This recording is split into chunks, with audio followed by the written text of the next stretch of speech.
नमस्ते। UP board कक्षा 12वीं में पढ़ने वाले साहित्यिक हिंदी के विद्यार्थियों के लिए यह वीडियो बहुत ही महत्वपूर्ण है। दोस्तों, इस वीडियो में हम इस बार जो यूपी बोर्ड ने 2023 परीक्षा के लिए जो 30% सिलेबस की कटौती की है, यानी 30% जो पाठ्यक्रम हटा दिया है, इसके बाद आपको मात्र 70% पाठ्यक्रम को पढ़ना है। तो 70% का डिटेल हम जानेंगे कि कहाँ कहाँ से परीक्षा में प्रश्न आएगा। साथ ही साथ प्रश्न का प्रारूप देखेंगे कि प्रश्न किस तरह से होगा और कहाँ से कितने अंक का प्रश्न पूछा जाएगा। तो आइए दोस्तों, देखते हैं। आपका जो विषय है हिंदी कक्षा 12, यह वीडियो साहित्यिक हिंदी वालों के लिए है। सामान्य हिंदी वालों का मैं अलग से वीडियो बना दूंगा इसी चैनल पर, आप देख लीजिएगा। तो देखिए, प्रश्न 2 खंडों में, खंड क और खंड ख।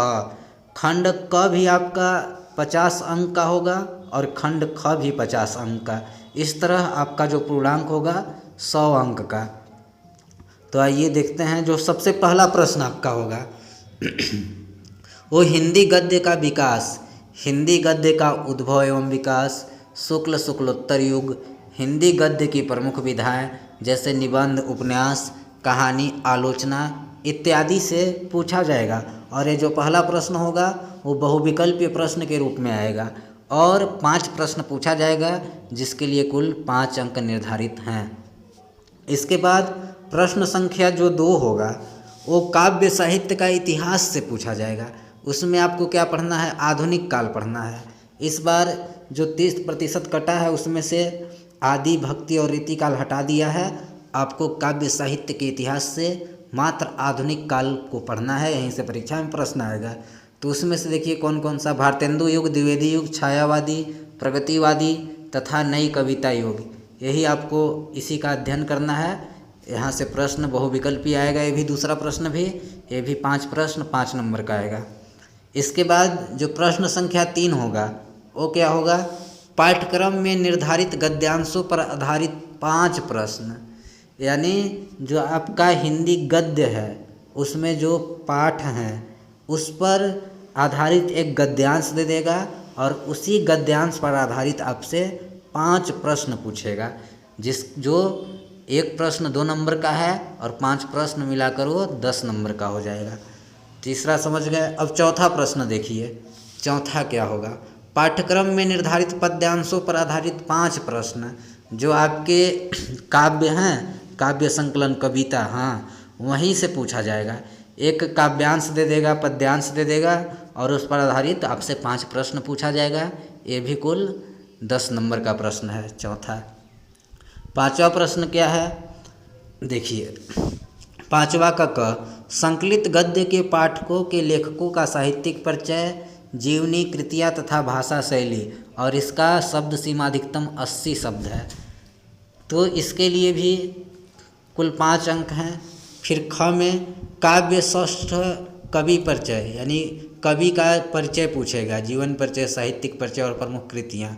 तो इसके लिए भी 5 अंक का है, यानी 5 लेखक का जीवन परिचय और साहित्यिक परिचय, कृतियाँ, और 5 अंक का कवि का जीवन परिचय, साहित्यिक परिचय एवं साहित्यिक विशेषताएं लिखने को देख लीजिए। हाँ, छठा प्रश्न कहाँ से होगा? कहानी से, कथा से। चरित्र चित्रण, कहानी के तत्व एवं तथ्यों पर आधारित। जो आपका कथा साहित्य है उस कथा साहित्य की जो कहानी है, उन कहानी के जो प्रमुख पात्र है उनका चरित्र चित्रण कहने को कहेगा लिखने के लिए, या कहानी के तत्व लिखना होगा, या कहानी से संबंधित तथ्य पर आधारित प्रश्न होगा, लघुत्तरीय प्रश्न। इसकी भी शब्द सीमा अधिकतम 80 अंक होगी। ये भी कुल 5 अंक का प्रश्न होगा, एक प्रश्न लिखना होगा। प्रश्न संख्या 7 देखिए, खंड काव्य, निम्नलिखित पर आधारित लघुत्तरीय प्रश्न, शब्द सीमा 80 अंक। जो खंड काव्य है उसमें से क्या आएगा? खंड काव्य की विशेषताएं, पात्रों का चरित्र चित्रण, प्रमुख घटनाओं पर आधारित प्रश्न। तो जिस जिले का जो खंड काव्य है उसी से संबंधित प्रश्न आएंगे। ये भी 5 अंक का होगा। इस तरह आपका खंड ख पूरा 50 अंक का होगा। अब देखिए खंड ख में क्या होगा, क्या पूछा जाएगा? खंड क, पठित पाठ्य पुस्तक के निर्धारित पाठों के संस्कृत गद्य का संदर्भ सहित हिंदी में अनुवाद, ये कुल 7 अंक का प्रश्न है। 2 नंबर संदर्भ लिखने के लिए और 5 नंबर हिंदी अनुवाद के लिए। जो आपका संस्कृत परिचायिका है ना, संस्कृत दिग्दर्शिका, उसी से संबंधित गद्यांश दे देगा और गद्यांश का आपको संदर्भ लिखना होगा। संदर्भ के लिए 2 नंबर और 5 नंबर जब आप उसका हिंदी अनुवाद करेंगे। इसके बाद खंड ख, ये भी संस्कृत से ही आएगा। यहाँ पठित पाठ्य पुस्तक के निर्धारित पाठों के संस्कृत पद्य का संदर्भ सहित हिंदी में अनुवाद। क में गद्यांश संस्कृत गद्यांश देगा और ख में संस्कृत पद्यांश देगा। पद्यांश का आपको संदर्भ सहित हिंदी अनुवाद करना होगा, तो इसके लिए भी 7 अंक हैं। 9वां प्रश्न क्या होगा? पाठों पर आधारित अति लघुत्तरीय प्रश्नों का संस्कृत में उत्तर। जितने भी आपके संस्कृत के पाठ हैं उन्हीं पर आधारित संस्कृत में आपको उत्तर देना होगा। प्रश्न पूछा जाएगा, 2 प्रश्न लिखना होगा, 2 प्रश्नों का उत्तर। इसके लिए 2-2 4 अंक निर्धारित है। 10वां प्रश्न देखिए, काव्य सौंदर्य के तत्व रस छंद अलंकार, इसमें से क्या पढ़ना है? रस में आपको सभी रस का परिभाषा, उदाहरण एवं पहचान पढ़ना है। रस में सब कुछ पढ़ना है। 2 नंबर का रस पूछा जाएगा।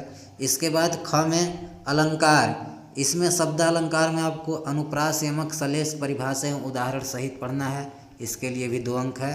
अर्थालंकार में उपमा पढ़ना है, रूपक, उत्प्रेक्षा, संदेह, भ्रांतिमान, अनन्वय, प्रतीप, दृष्टांत तथा अतिशयोक्ति, परिभाषा एवं उदाहरण सहित। इसके लिए भी 2 अंक है। फिर छंद में मात्रिक छंद पढ़ना है। इस बार वार्णिक छंद नहीं पढ़ना है, वर्णवृत्त छंद कट गया है। मात्रिक छंद में आपको चौपाई, दोहा, सोरठा, रोला, कुंडलिया, हरिगीत का बरवय, लक्षण या उदाहरण सहित। इसके लिए भी 2 अंक है। अब 11वां प्रश्न देखिए, निबंध पूछा जाएगा। हिंदी के मौलिक अभिव्यक्ति देते हुए विषय पर निबंध। और निबंध का विषय क्या हो सकता है? जनसंख्या आधारित निबंध हो सकता है, पर्यावरण, स्वास्थ्य, शिक्षा आदि की जानकारी है, तो इन विषयों पर भी निबंध पूछे जाएंगे। तो निबंध के लिए कुल 9 अंक हैं।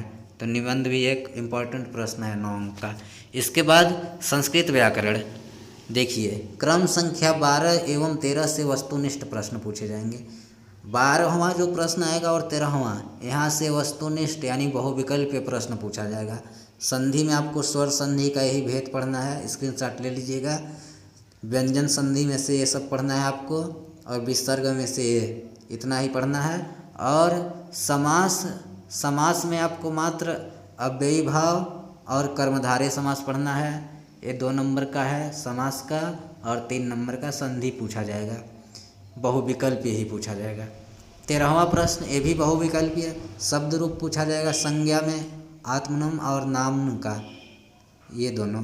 और ख, धातु रूप में लट, लोट, विधिलिंग, लंग, लिट। और धातु कौन कौन सा? स्थापानी, यही 3 धातु पढ़ना है।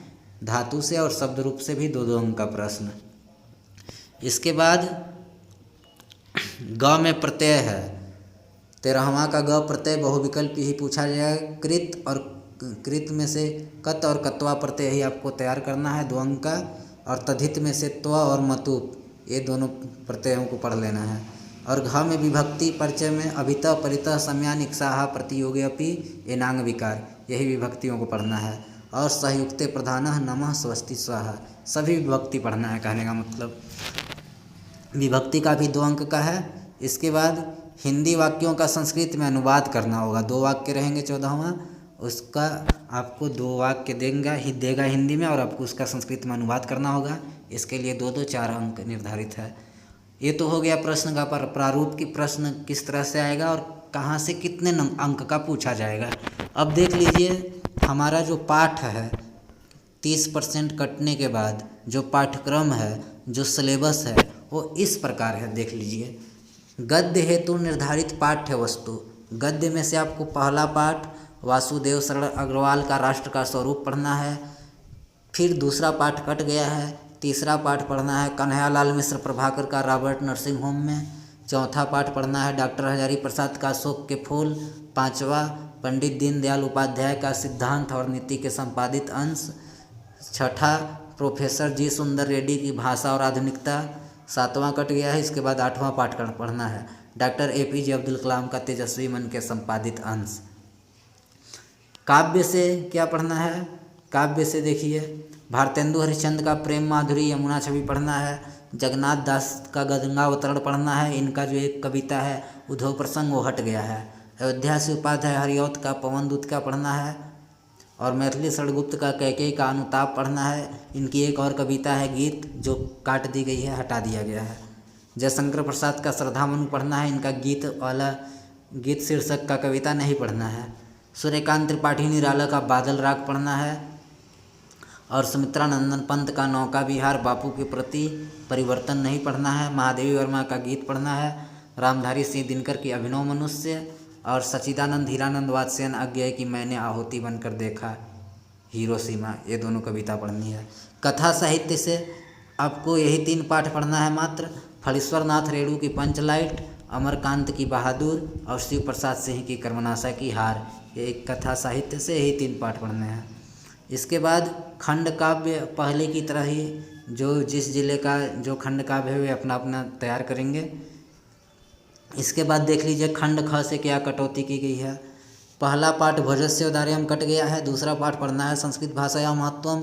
तीसरा आत्मज्ञ सर्वज्ञ पढ़ना है, चौथा कट गया है। 5वां जातक का कथा पढ़ना है। 6ठा नृपति दिल्प पढ़ना है। 7वां महर्षि दयानंदा पढ़ना है।